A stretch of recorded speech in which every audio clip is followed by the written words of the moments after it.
گناه کبیره څه ته یایي څلور تعریفه شوي دي څلور قسمه حدیث راغلی دی المعصیة الكبیره هي كل معصیة ورد النص بكونها كبيرة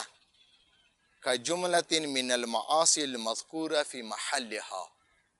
یہی گناه کبیره هغه دی چې هغه قرآن و سنت کې هغه صریحا کبیره ګرځېدلي دی نص ورباندې راغلی دی چې دا گناه کبیره دی و د گناهان کبیره و تعداد ځنو علماو 40 خیلی دی چوکامو 20 خیلی دی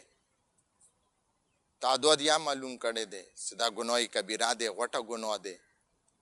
یا دا څه دویم تعریف یې څه کړی دی هغه دا دی او ورد التوعید بالنار علیها فی الکتاب او السنه صریحا او ضمنا دویم تعریف دا دی گناهان کبیره څه هغې ته قرآن و سنت کې معتبرو کې هغه داسې ګناه دی چې یو کس هغې ګناه ته مرتکب شي هغه ګناه په ځای باندې راوړي چې هغه باندې صریحا قرآن کې یا سنت رسول کې اهل بیت زبان کې اهل بیت ورته ویلي دي یا رسول الله ورته ویلي دي چې هغه باندې جهنم ته انسان سي یا یې ضمناً ورته وعده ورکړي دی چې دغې ګناه وجې نه به ته جهنم ته ځې یا یې ورته صریحا ویلي دي چې که دا ګناه د وکړله انسان ته یې وعده د چې ورکړي دی د جهنم ورکړي دی پس دا شولو دویم تعریف د ګناه کبیره